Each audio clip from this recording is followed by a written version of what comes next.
Bom, mais uma vez, boa noite a todos. A gente vai continuar lendo esse livro do Bruce, que é Um Só Corpo na Prática. A gente começou, acho que semana passada, e o assunto de hoje é o partir do pão. Lembrando que os irmãos que quiserem fazer algum comentário, pode sinalizar, me interromper, que aí eu dou uma parada aqui para os irmãos poderem comentar. Os que tiverem pergunta também, pode pôr no chat e sinalizar aqui com a mão, alguma coisa assim que a gente já entende que tem algo para perguntar.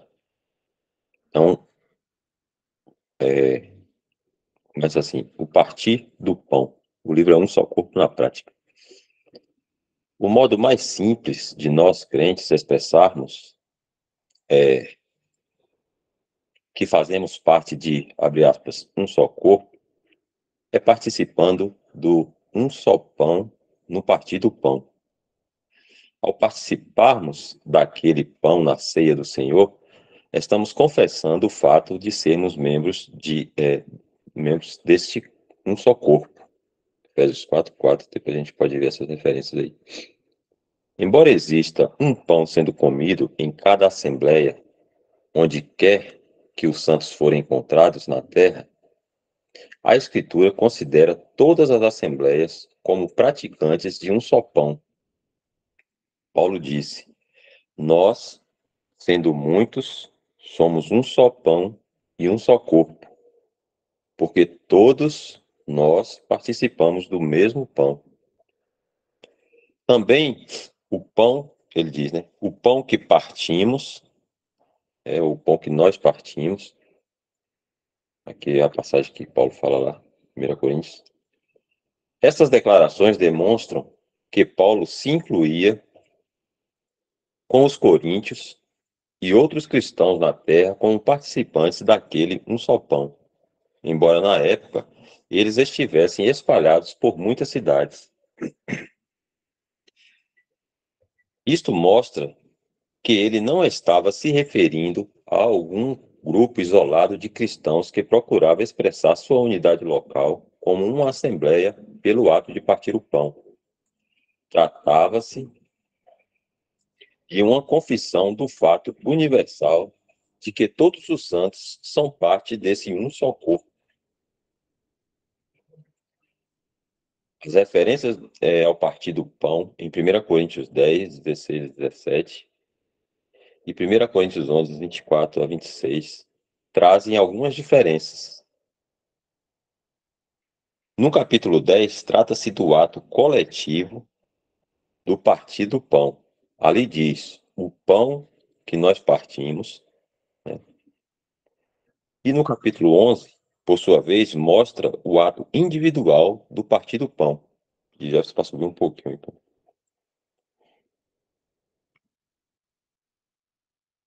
Deixa eu ver onde é que eu estou agora. Individual do partir do pão.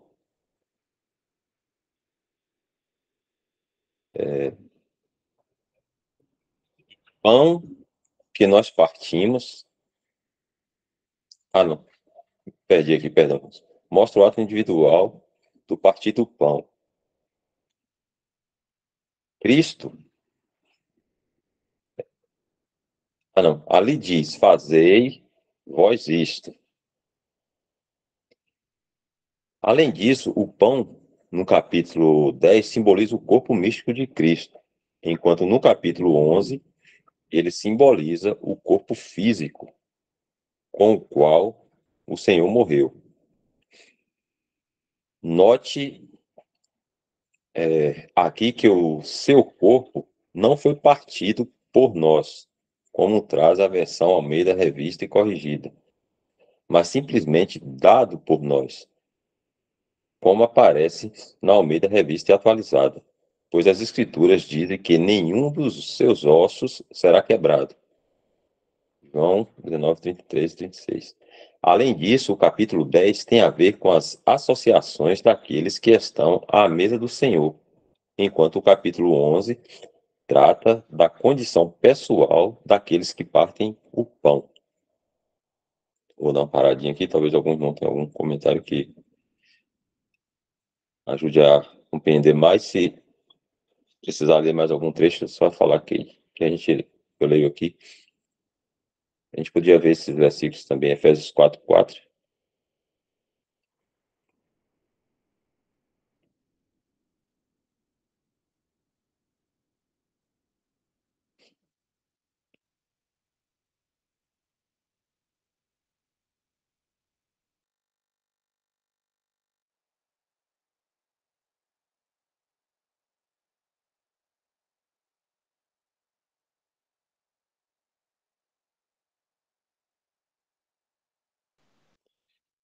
Há um só corpo, que é o nosso assunto aí, um só Espírito, como também fostes chamados em uma só esperança da vossa vocação.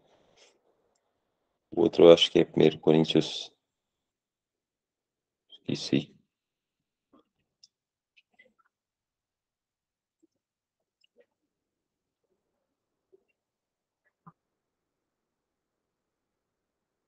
Se lembra lá, né, Jefferson? 1 Coríntios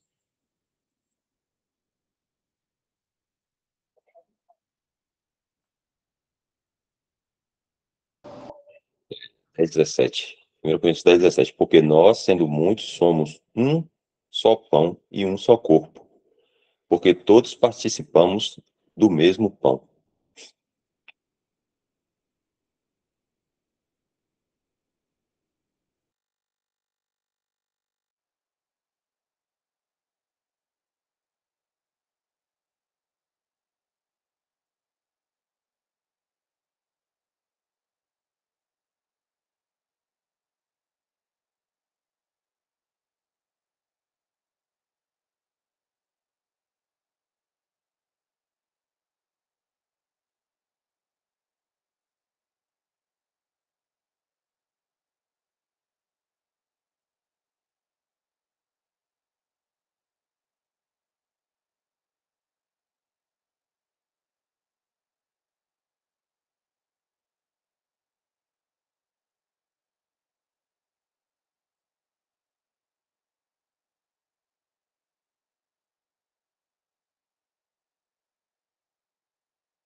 Esse é o próximo tópico, Jefferson.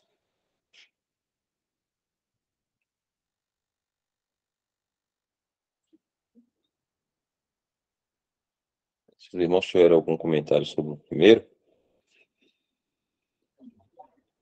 aí a gente aguarda, senão a gente pode seguir, então.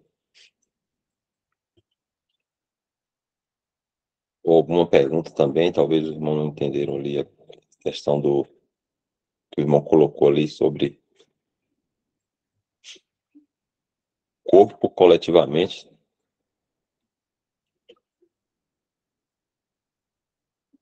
pão como corpo de Cristo, né? Todos os crentes representados.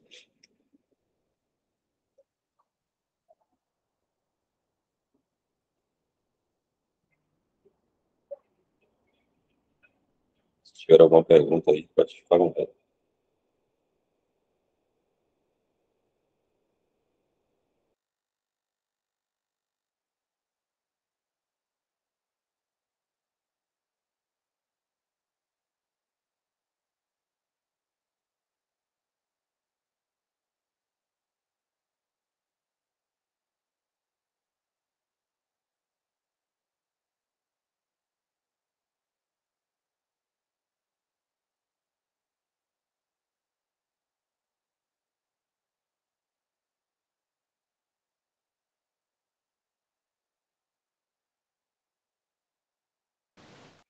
Pronto, a gente segue aqui.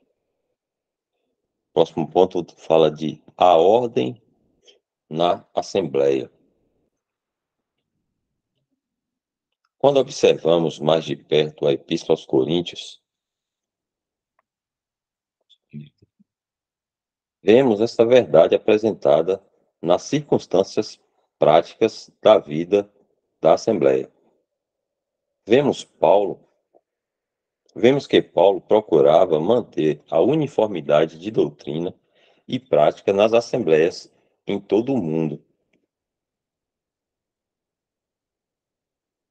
Aqui tem as referências, né?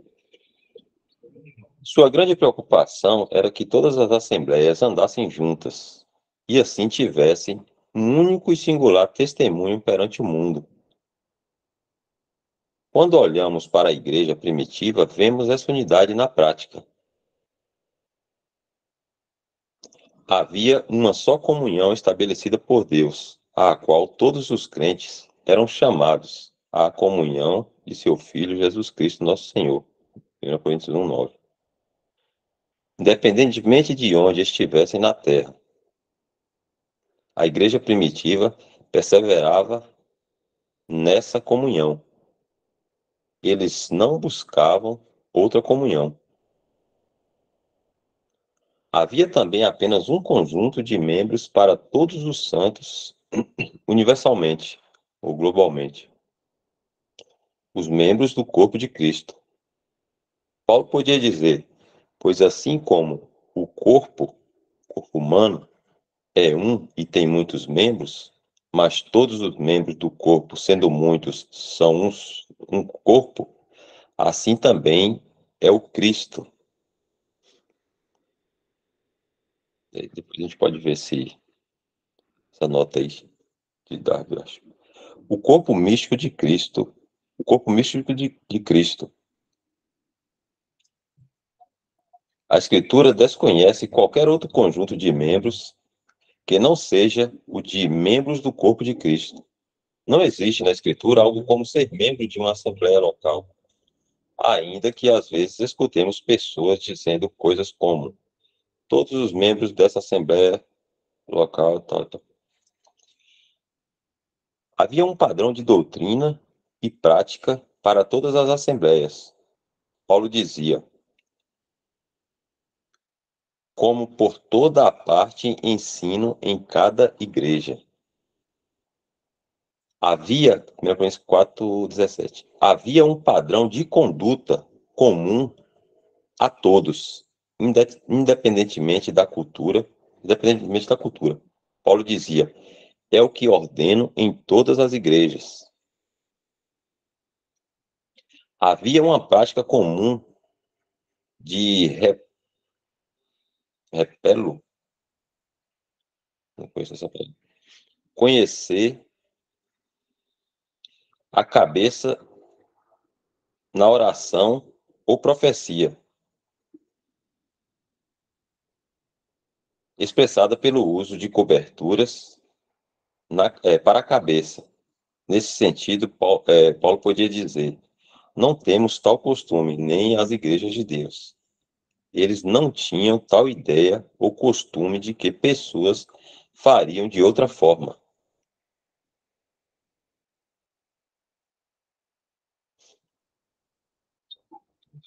Aí tá ok. Havia uma ordem para o ministério nas assembleias. O Espírito de Deus estava no meio, usando os dons que existiam em cada assembleia local para a edificação de todos. Paulo, após apresentar esta ordem, disse: como em todas as igrejas dos santos. Havia um uso comum dos fundos acumulados em suas coletas voltado para o interesse de Cristo e de seu corpo e do seu corpo. Paulo repetia: fazei vós também o mesmo que ordenei às igrejas. Andando juntos em uma só comunhão, eles reconheciam as necessidades uns dos outros e buscavam supri-las de uma forma universal.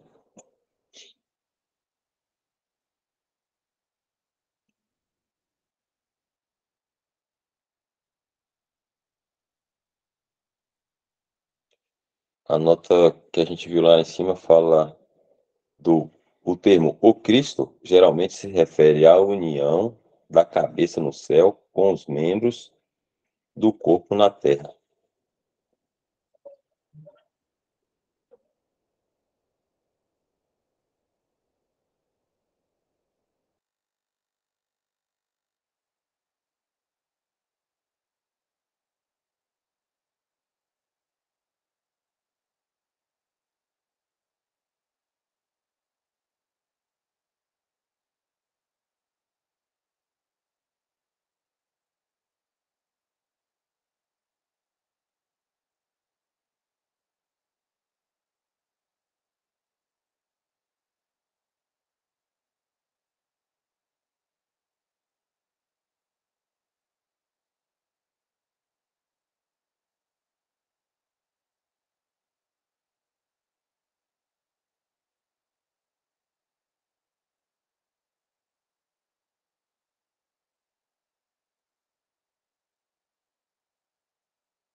E é o testemunho da Assembleia.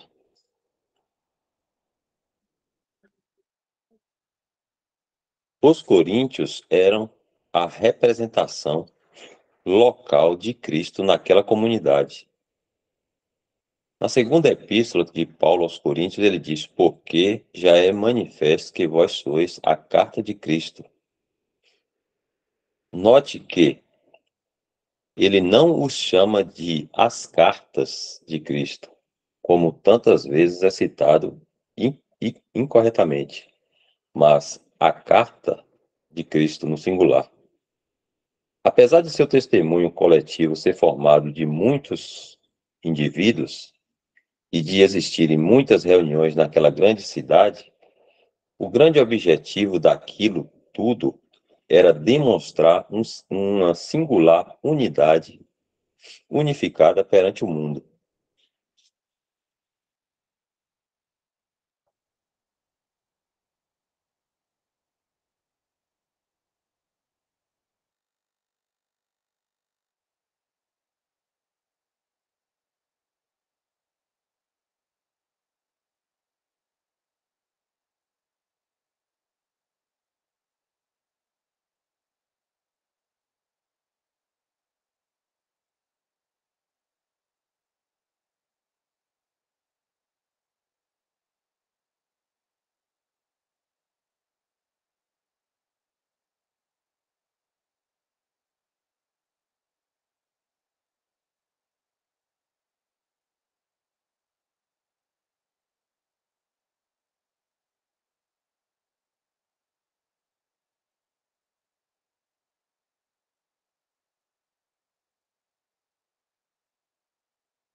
Próximo aqui agora é a formação de novas assembleias.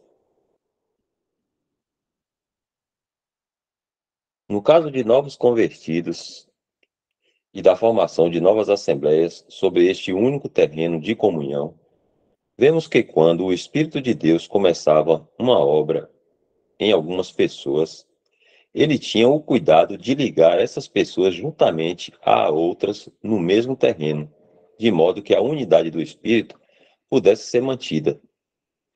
Dos santos em Tessalônica é dito, abre aspas, porque vós, irmãos, haveis sido feitos imitadores das igrejas de Deus que na Judéia estão em Jesus Cristo.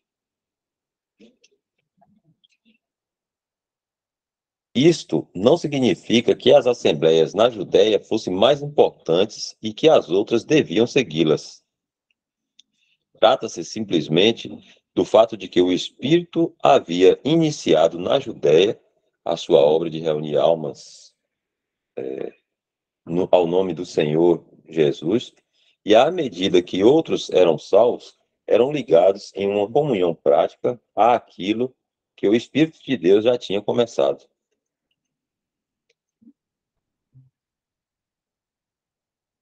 No livro de Atos, vemos as diversas assembleias locais caminhando juntas na prática, de modo a expressarem a verdade de que eram um só corpo.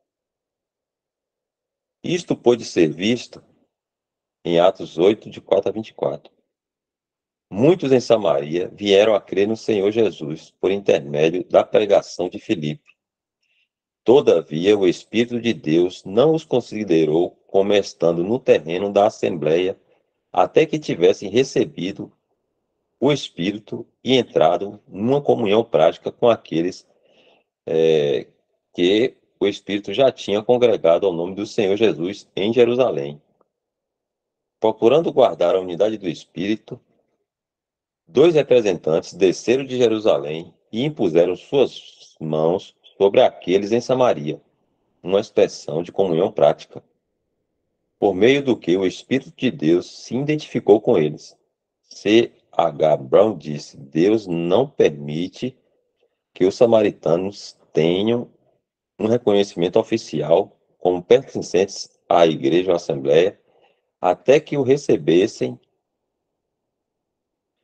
destes emissários que desceram de Jerusalém.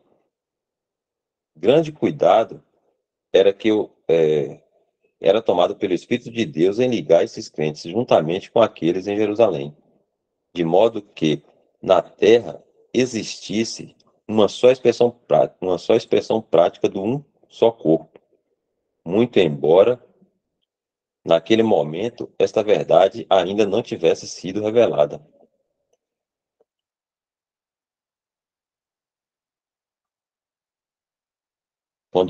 Deixa eu ver aqui. Quando o apóstolo Paulo se encontrou com um grupo de crentes em Éfeso, que desconheciam outros com os quais Deus já havia trabalhado, ele percebeu que o Espírito de Deus havia não os, o Espírito de Deus ainda não os considerava como estando no terreno divino da Assembleia. Eles não foram reconhecidos como estando no terreno de um só corpo, até que tivessem o Espírito e tivessem uma comunhão prática pela imposição de mãos, com aqueles que o Espírito já havia reunido. Em referência a este grupo de crentes, C.H. Brown também disse: eles necessitavam algo mais. Eles precisavam ser introduzidos na mesma unidade já existente. Eles não podiam ser reconhecidos como ocupando um terreno diferente do restante deles. Paulo não poderia dizer: pessoal, vocês não estão no mesmo terreno que o pessoal em Antioquia ou Jerusalém, mas vocês têm muita verdade e eu simplesmente continuarei com vocês. Ah, não. Paulo quer certificar-se de que eles sejam trazidos para o mesmo terreno que os outros ocupavam. eles foram introduzidos na mesma coisa que tinha sido formada antes mesmo que tivesse ouvido falar dela. Mais uma vez, vemos o cuidado e a sabedoria de Deus mantendo a unidade do Espírito, para que viesse a existir uma só expressão prática da verdade de um só corpo.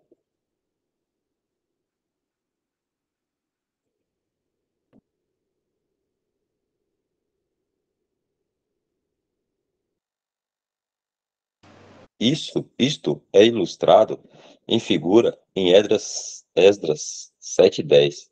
Deus havia começado uma nova obra ao trazer seu povo de volta da Babilônia para o centro divinamente designado naquela época, que era Jerusalém. Cerca de 42 mil pessoas retornaram sob o comando de Zorobabel e Jesua. Aproximadamente 68 anos mais tarde, outros foram igualmente despertados para que retornassem a Jerusalém. Quando retornaram, descobriram que Deus tinha estado trabalhando de maneira semelhante com outros muito tempo antes de eles terem sido exercitados a respeito dessas coisas. Eles não encontraram ali um grupo perfeito de judeus, mas sabiam que aquele era o único lugar correto para o povo escolhido por Deus adorar. Portanto, eles se identificaram com o testemunho já existente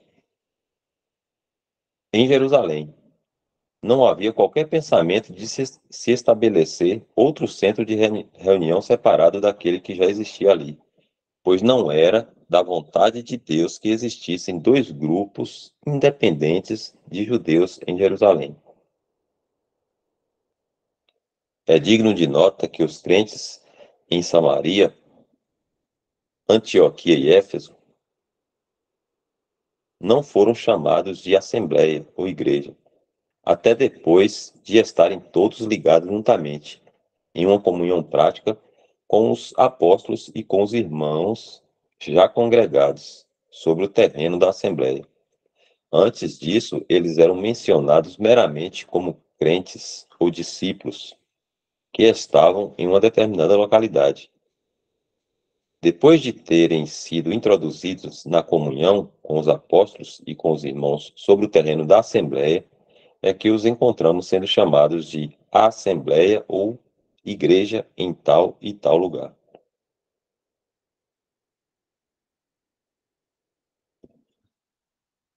Além disso, onde quer que as Escrituras falem da igreja em um determinado lugar, cidade ou vila, elas nunca falam de igrejas no plural. Em tal e tal lugar, no plural, em tal e tal lugar, mas simplesmente de a igreja, singular, de Deus que está em Coríntio.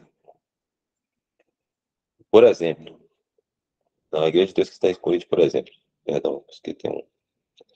Mesmo que existissem várias reuniões em uma determinada cidade, como em Corinto, elas eram sempre mencionadas como sendo uma assembleia. Isso porque a igreja, em qualquer localidade, deve ser visivelmente uma em testemunho. A Escritura, porém, fala de igrejas quando se refere a províncias, pois uma província é formada de muitas cidades ou localidades. Isso aqui, o último aqui, aparece lá em Gálatas 1 e Apocalipse 1 também.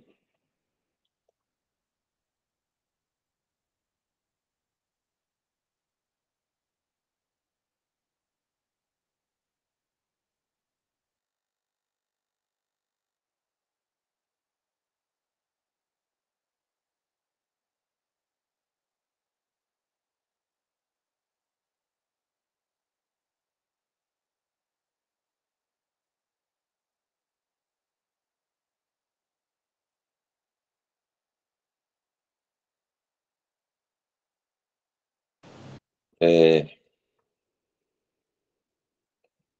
nota do autor.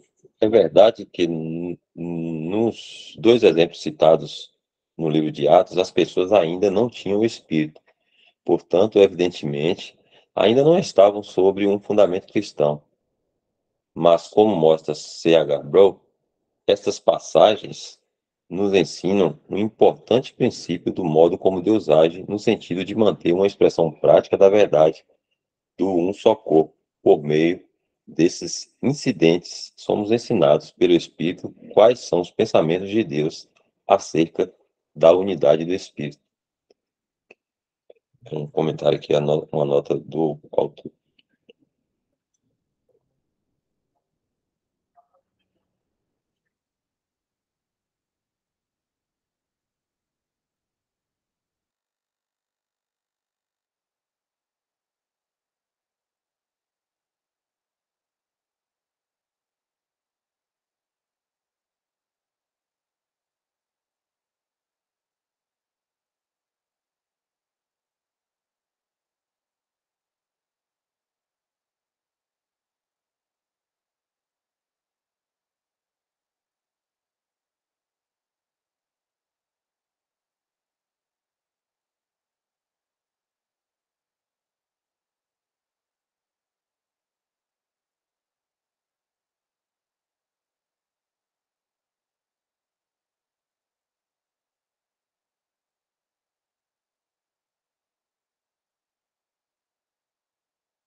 Interessante aqui, irmãos, o comentário dele aqui, né, sobre novas assembleias, porque a gente tem visto no Brasil bastante irmãos sendo despertados, né, para essa verdade. De vez em quando a gente ouve perguntas assim do tipo, pode abrir uma assembleia em determinado lugar, se pode estabelecer uma assembleia em determinado lugar, porque tem irmãos lá, né, como se existisse assim uma iniciativa humana como no sistema, né? O sistema religioso ele faz isso porque ele quer expandir as, as instituições, então ele estabelece em um ponto, em uma determinada localidade, digamos assim, um testemunho ali, né? Então arruma um local, aluga, põe uma pessoa para cuidar, convida pessoas para participar e ali é estabelecido um testemunho, né? Essa é a forma humana. Mas como o irmão está falando aí, né? Uma assembleia ou novas assembleias, né, biblicamente estabelecidas, é o próprio Senhor, né, através do Espírito Santo, fazendo essa obra. Então, ele levanta um testemunho em uma localidade, é, essas pessoas, elas, claro, entendendo, né, essa questão da unidade do corpo de Cristo, né, que há um só corpo, e, e ela deve buscar, essas pessoas, elas devem buscar algum testemunho já existente, geralmente o mais próximo. E a partir daí, esse testemunho já existente em alguma localidade, eles vão, claro, no Senhor, entender que o próprio Senhor está levantando um testemunho ali naquela localidade, e à medida que esses irmãos, né, uma assembleia mais próxima, na direção do Senhor, foi entendendo que é o Senhor que está trabalhando ali naquela localidade e levantando um testemunho, eles são reconhecidos como uma assembleia, né, e aí eles vão ter o exercício de uma assembleia administrativamente e também suas reuniões, né, respectivas de uma assembleia. Mas eu falo isso porque a gente vê, assim, irmãos, às vezes querendo começar uma assembleia. Ah, a gente vai se reunir, né? Mas né, existe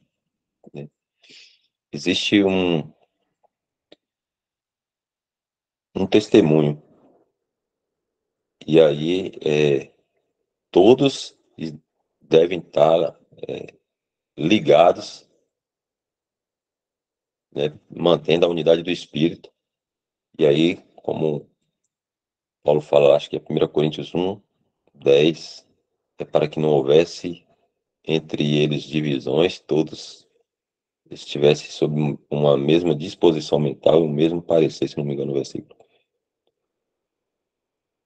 Então, é o próprio Senhor quem faz essa obra aí em cada. Sempre foi assim, né, desde o início, e continua sendo assim. Acho que é o 10, versículo 10. Rogo-vos, porém, irmãos, pelo nome de nosso Senhor Jesus Cristo, que digais todos uma mesma coisa, que não haja entre vós dissensões, antes sejais unidos, é, antes sejais unidos em um mesmo pensamento e em um mesmo parecer.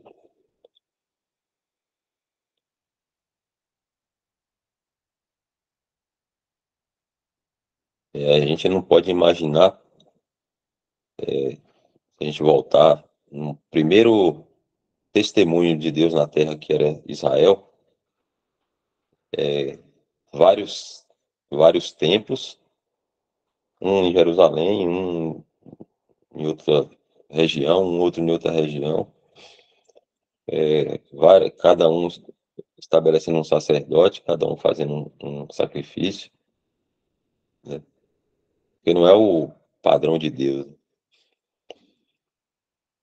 Fala que Deus é um Deus de ordem.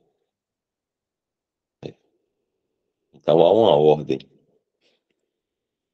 E a gente vê isso também para os cristãos. O Senhor manteve o mesmo padrão, né, de sempre para nós, né? O testemunho, né, que no início era mantinha, né, pelo menos por um tempo, a unidade do corpo, na verdade, guardavam, né, a unidade do corpo, mas como tudo que o Senhor, Deus coloca na mão dos homens, né, para cuidar, acaba sendo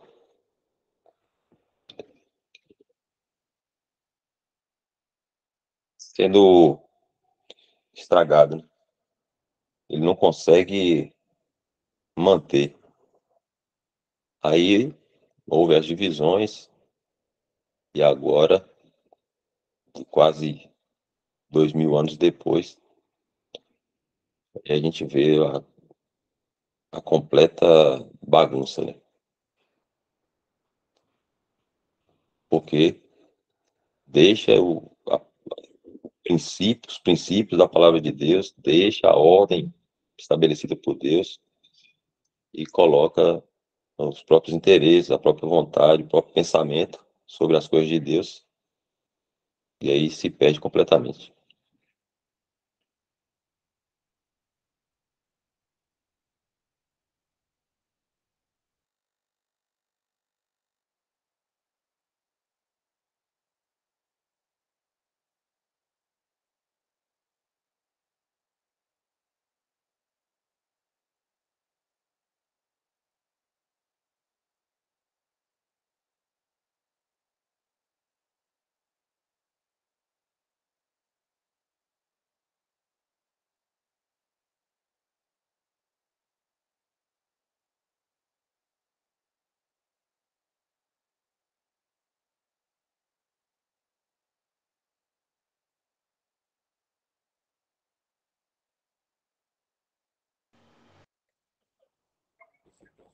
Questões de comunhão entre assembleias, ele fala, vemos também um só corpo na prática nas questões administrativas relacionadas à comunhão entre assembleias. A Igreja, na Escritura, utilizava cartas de recomendação. Aqui tem as referências, depois a gente pode dar uma olhadinha. Estas cartas eram escritas de uma assembleia local para outra, encomendando uma ou mais pessoas à comunhão prática da assembleia a qual se dirigissem. Tal carta não era para pedir aos irmãos da assembleia destinatária para que recebessem a pessoa à comunhão. Os irmãos daquela assembleia não precisariam examinar a vida dessa pessoa para ver se professava a sã doutrina e era piedosa em seu andar. Isso já tinha sido feito quando ela foi recebida à comunhão dos santos sobre o terreno do um só corpo.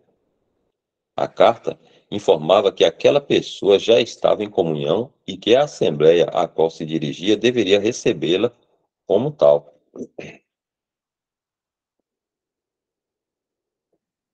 A razão é que, uma vez que uma pessoa esteja em comunhão em uma localidade, ela está em comunhão com os santos reunidos universalmente sobre este terreno do um só corpo.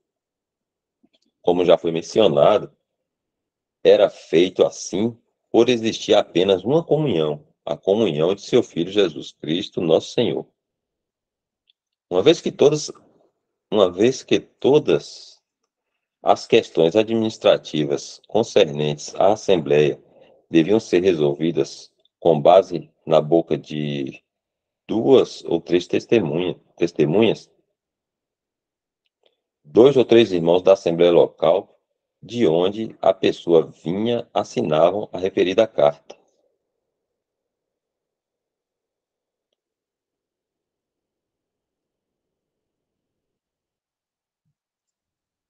Já se você quer colocar nesse. Para a gente dar uma lida?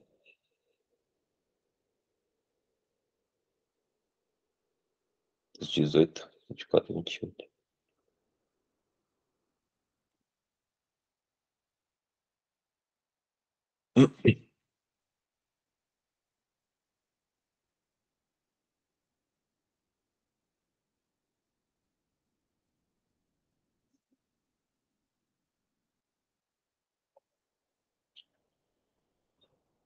De qual mesmo? Você lembra o versículo? 18 ou 28, parece? 24 a 28. Espera aí que eu vou dar uma pescada. Beleza.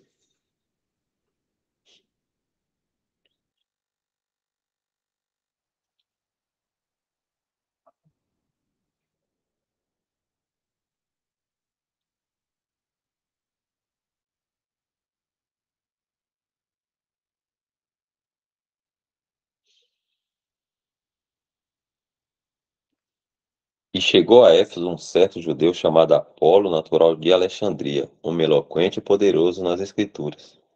Este era instruído no caminho do Senhor e fervoroso de espírito. Falava e ensinava diligentemente as coisas do Senhor, conhecendo somente o batismo de João. Ele começou a falar ousadamente na sinagoga, e quando o ouviram, Priscila e Áquila o levaram consigo e lhe declararam mais precisamente o caminho de Deus. Querendo ele passar a Acaia, o animaram os irmãos e escreveram aos discípulos que o recebessem, o qual, tendo chegado, aproveitou muito aos que pela graça criam.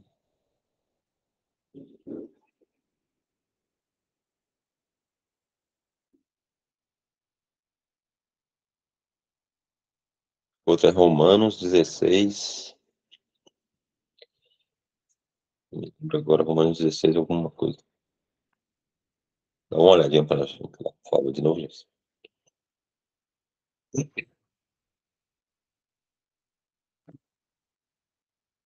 Recom... É. Recomendo-vos, pois, Febe, nossa irmã, a qual serve na igreja que está em Cencreia.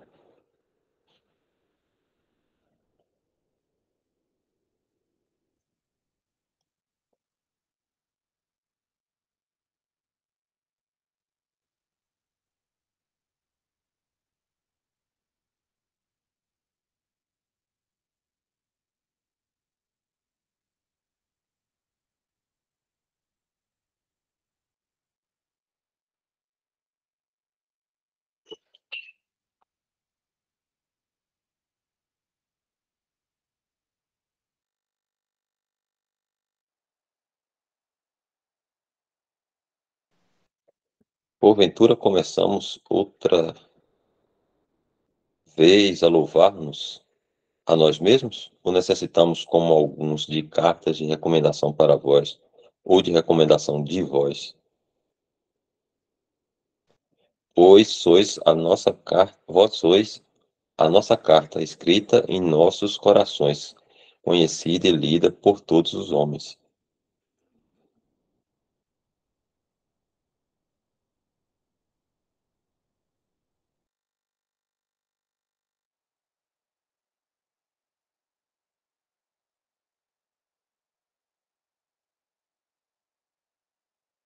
É porque já é manifesto que vós sois a carta de Cristo ministrada por nós e escrita, não com tinta, mas com o Espírito do Deus vivo, não em tábuas de pedra, mas nas tábuas de carne do coração.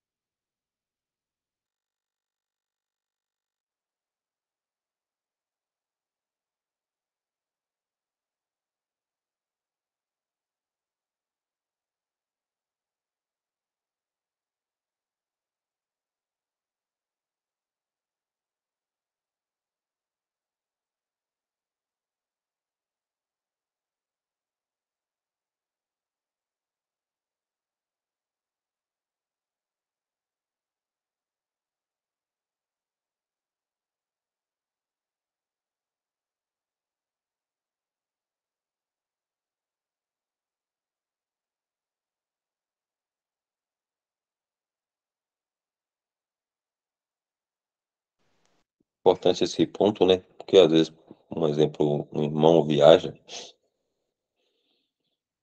e para um lugar distante ou até outro país, né? Que irmãos daquela localidade, onde existe uma assembleia de irmãos reunidos somente ao nome do Senhor, um testemunho ali, eles não conhecem, mas o irmão que viaja deseja partir o pão. Então aí é a necessidade de uma carta de recomendação da assembleia onde esses irmãos têm comunhão, digamos assim, para notificar aquela assembleia, né, onde o irmão deseja partir o pão, que esse irmão ele está em comunhão, né, em feliz comunhão com a assembleia de origem dele, para que os irmãos saibam, né, tenham ciência disso. Em qualquer lugar do mundo onde há uma assembleia.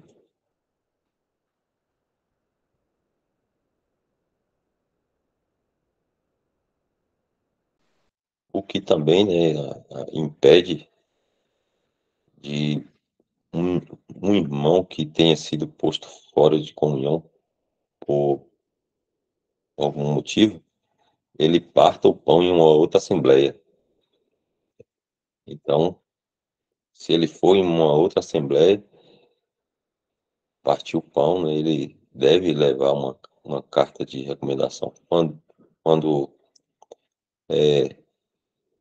irmãos não conhecem, né, assim, a situação desse irmão, porque se esse irmão ele estiver com algum impedimento, né, então aquela assembleia ali, ele já não vai poder partir o pão, né, por estar fora de comunhão por algum motivo. Então também essa carta de recomendação ajuda, né?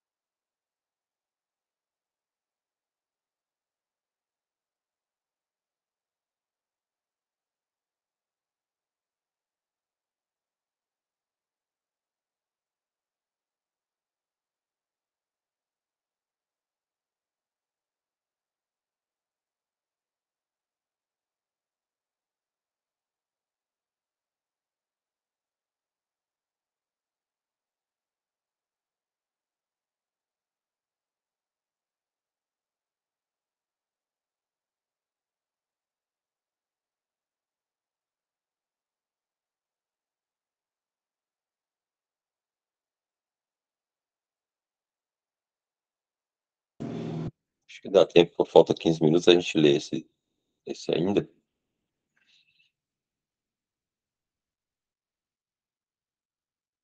Vamos ver o que o irmão diz aí. Questões de disciplina na Assembleia. O um só corpo na prática é também visto em questões entre assembleias no que diz respeito à disciplina e excomunhão. Apesar de estarem separadas por muitos quilômetros, as assembleias são vistas como todas estando sobre o único terreno em uma única comunhão. Portanto, elas reconhecem as decisões administrativas umas das outras no que envolve o ligar e desligar. Essas decisões são tomadas nas diferentes assembleias locais, como ações feitas em nome do Senhor, mas são reconhecidas por todas as outras assembleias reunidas sob o fundamento de um só corpo.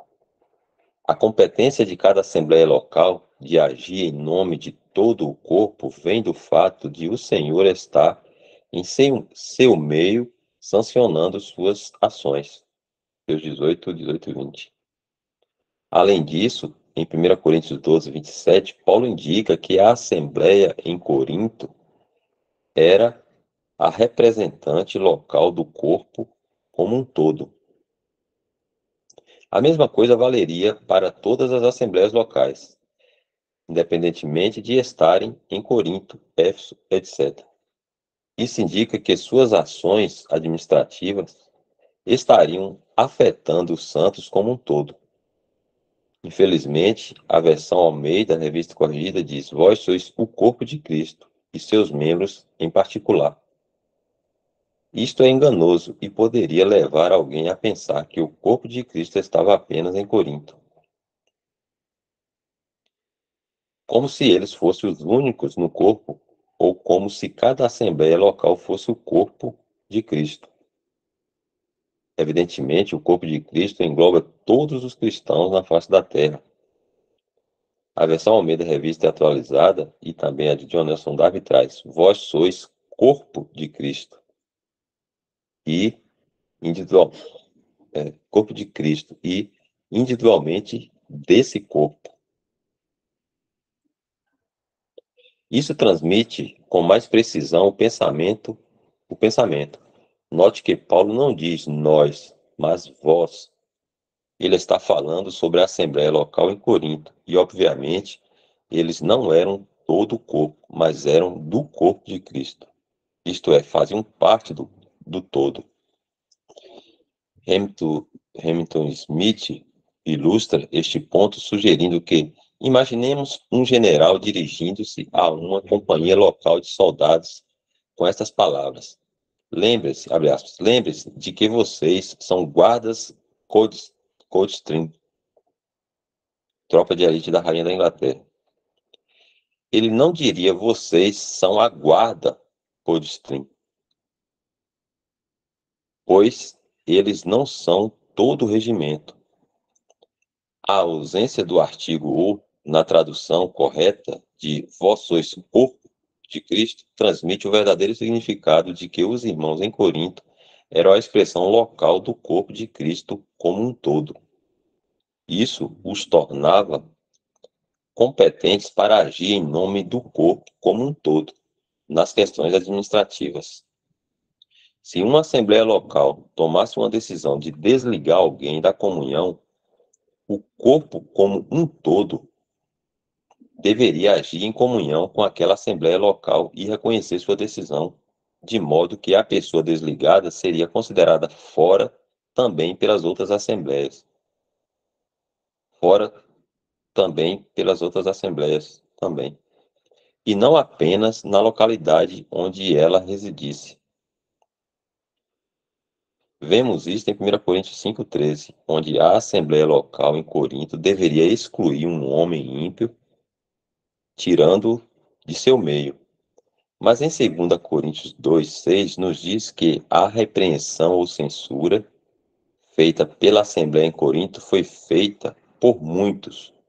Os muitos ali se referem ao corpo como um todo, o conjunto universal dos santos.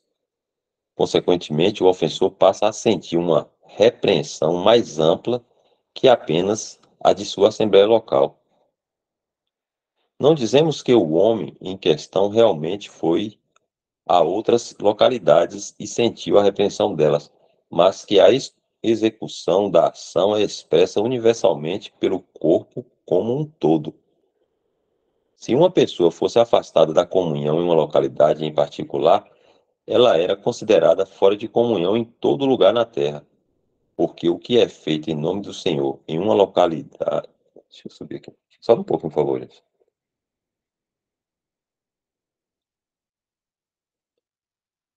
Deixa eu ver agora onde é que o Senhor em uma assembleia local, não, em uma localidade em particular, ela era considerada fora de comunhão em uma, ela era considerada fora de comunhão em todo lugar na terra, porque o que é feito em nome do Senhor em uma assembleia local afeta o todo na prática.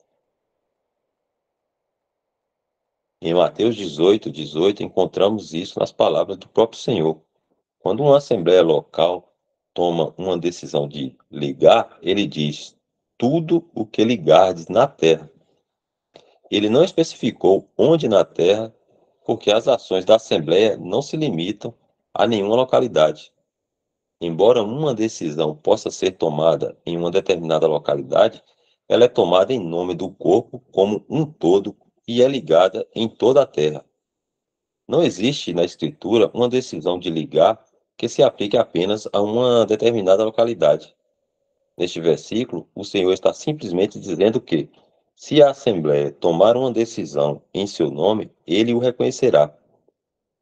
Se o céu a reconhecer, então todos na terra também devem reconhecê-lo. Todos no terreno da Assembleia de Deus devem reconhecer essa ação e se submeter a ela. Dessa maneira, a Assembleia como um todo expressa a verdade de que é um corpo. Da mesma, deixa eu ver aqui agora onde eu Da mesma forma, quando se trata de reverter uma ação de ligar, a Assembleia Local suspende a censura e perdoa administrativamente a pessoa arrependida, e o corpo como um todo segue e expressa esse perdão também. Isso é confirmado nos comentários de Paulo em 2 Coríntios 2, 7 a 11. Embora Paulo tivesse autoridade para agir apostolicamente nesse assunto, se necessário, ele escolheu esperar até que a Assembleia Local em Corinto agisse, a fim de guardar a unidade do Espírito. Ele disse: a quem vós perdoais qualquer coisa, também perdoo. O exemplo dele nos ensina que não devemos agir de forma independente, mas em conjunto com a Assembleia Local que faz a ação. Paulo segue dizendo: para que nós não sejamos vencidos por Satanás. Ele não diz para que vós não sejais vencidos por Satanás, referindo-se apenas aos coríntios. Nós indica os santos como um todo, num só corpo. Paulo sabia que Satanás procurava dividir os santos de qualquer maneira que pudesse, e que essas delicadas questões, essas delicadas, vou achar aqui de novo, essas delicadas questões entre assembleias eram onde o inimigo provavelmente iria agir. Portanto, Paulo, representando os santos de uma maneira geral, nos mostra como devemos agir nessas questões de desligar um julgamento feito por uma assembleia. Mesmo que ele e talvez outros soubesse que aquele homem estava arrependido e devia ser restaurado à comunhão, Paulo não queria se sobrepor à assembleia local em Corinto e agir de forma independente. Embora por ser um apóstolo tivesse autoridade para fazer isso, se fosse necessário. Temos ótimas instruções aqui.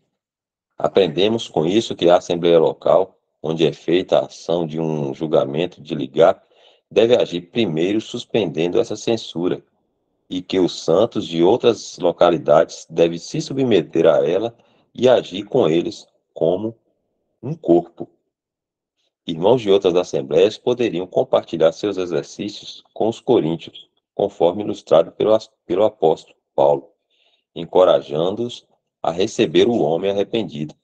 Mas a suspensão efetiva da ação era de responsabilidade da assembleia local. Outras assembleias rece- receberem a pessoa em comunhão quando a assembleia local dela não o tivesse feito. Peraí, só um minuto, eu me atrapalhei aqui. Vou me encontrar de novo aqui. Outras assembleias receber a pessoa em comunhão quando a assembleia local dela não o tivesse feito, seria confusão. Satanás poderia usar isso e dividir os santos, mas, ao agirem juntos nesses assuntos entre assembleias, a igreja guarda a unidade do Espírito e assim expressa a verdade de que existe um corpo. Vemos um exemplo disso em Atos 15. Quando surgiram problemas entre os santos de Antioquia por causa de mestres judaizantes de Jerusalém que perturbavam os santos com sua doutrina que misturava a lei e a graça.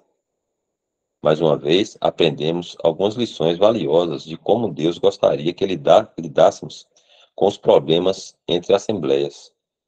A primeira coisa que aprendemos é que eles decidiram tratar o problema em conjunto com os que estavam em Jerusalém. Ora, poderíamos achar que o motivo de terem levado a questão a Jerusalém seria por ser ali um centro estabelecido por Deus para lidar com problemas das assembleias, como se existisse um único lugar central na terra, uma sede, para onde as assembleias deveriam levar seus problemas. Mas a Assembleia em Antioquia não foi a Jerusalém, por não se sentir qualificada em lidar com o problema. Se fosse simplesmente para buscar um julgamento apostólico para a questão, eles poderiam ter apelado para o apóstolo Paulo e Barnabé, que estavam ali com eles em Antioquia. Quem poderia ser mais qualificado que o apóstolo Paulo para lidar com questões relacionadas à lei e à graça?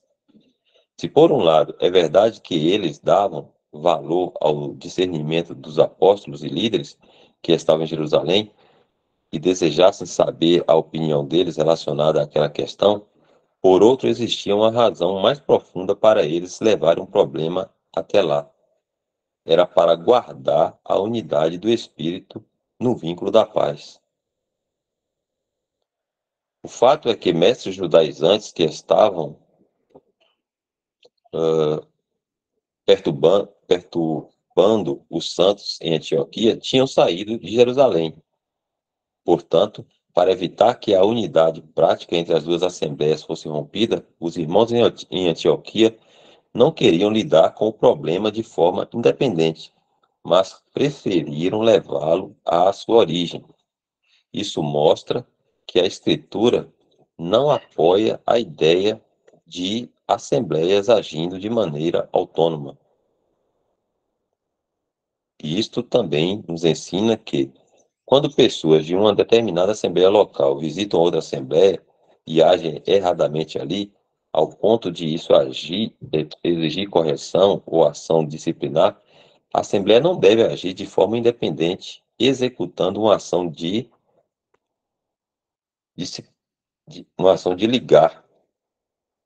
Ela deve levar o assunto à assembleia de origem dos causadores do problema, para que esta possa lidar com a questão, e assim a unidade do espírito possa ser mantida no vínculo da paz. Infelizmente, as dificuldades nem sempre são tratadas de maneira bíblica, o que acaba levando alguns a ficarem confusos quando surgem problemas. É digno de nota que quando viajaram a Jerusalém levando aquela questão, eles pararam em várias assembleias pelo caminho, sem transtornarem essas assembleias, espalhando o problema entre elas. Eles falaram apenas das coisas que davam grande alegria a todos os irmãos. Apesar de indubitavelmente estarem profundamente atribulados com a questão que atingia o cerne da posição cristã em graça. Isso nos ensina a importância de que espalharmos desnecessariamente os problemas de uma assembleia local. Isso nos ensina a importância de não espalharmos desnecessariamente os problemas de uma assembleia local. Nosso adversário, o diabo, poderia se aproveitar disso para causar problemas entre os santos. Este é um princípio ensinado em 2 Samuel 1, de 19 a 20. Quando houve tristeza em Israel com respeito a seu rei, Saul, sendo morto por seus inimigos, eles decidiram não espalhar a notícia, principalmente entre seus inimigos, os filisteus, ao dizerem: há ornamento de Israel, nos teus altos foi ferido, como caíram os poderosos. Não o noticieis em Gate, não o publiqueis nas ruas de Ascalon. Agora essa nota aqui, irmão, a gente já finaliza. A nota de rodapé da Bíblia traduzida por Jonathan Darby, em 2 Coríntios 2,6, indica que os muitos se referem ao corpo como um todo, ao conjunto universal dos santos. Ele menciona 2 Coríntios 9,2 como um exemplo de seu uso e significado. Nota do autor. O problema que ocorreu em 1884 com F. W. Grant é um exemplo disso. Embora a questão não tenha sido tratada exatamente do modo ensinado nas Escrituras, as ações heréticas de Grant e seus adeptos, ao estabelecerem uma mesa ou comunhão independente, manifestaram o seu verdadeiro caráter. Antes que tivessem tempo para corrigir o problema, já no dia do Senhor seguinte, Grant tinha saído e formado sua própria reunião, seguido por irmãos de muitos lugares que simpatizavam com ele nessa recém-formada comunhão herética. Eles passaram a ser conhecidos como Irmãos Grant. Por 2 razões, os irmãos em Montreal acharam que poderiam lidar sozinhos com Grant, sem a comunhão com a Assembleia em Plainfield. Nova Vista, não sei. A Assembleia a qual Grant pertencia. Grant estava morando naquela área há várias semanas ou meses, e, portanto, os irmãos acharam que o assunto tinha se tornado responsabilidade de Montreal. E eles sabiam que existiam em Plainfield um forte espírito partidário e que acabaria não levando a solução alguma. Aqui acho que um comentário sobre uma divisão que houve nesse tempo aqui, em 1884, parece.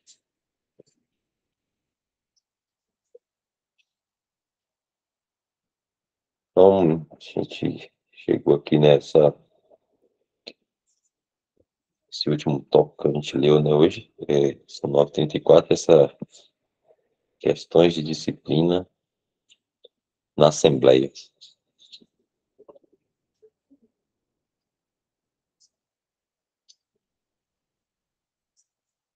O irmão deixa bem explicado aí, né, todos esses assuntos. Na próxima semana a gente segue, se quiser deixar registrado aí, se eu permitir.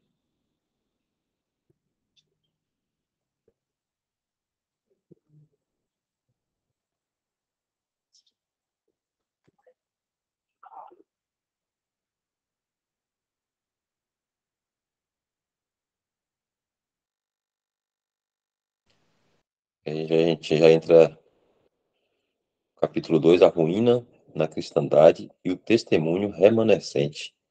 Esse assunto aí, se eu permitir, fica para o próximo sábado. Então, irmãos, até aqui, né, a gente leu esse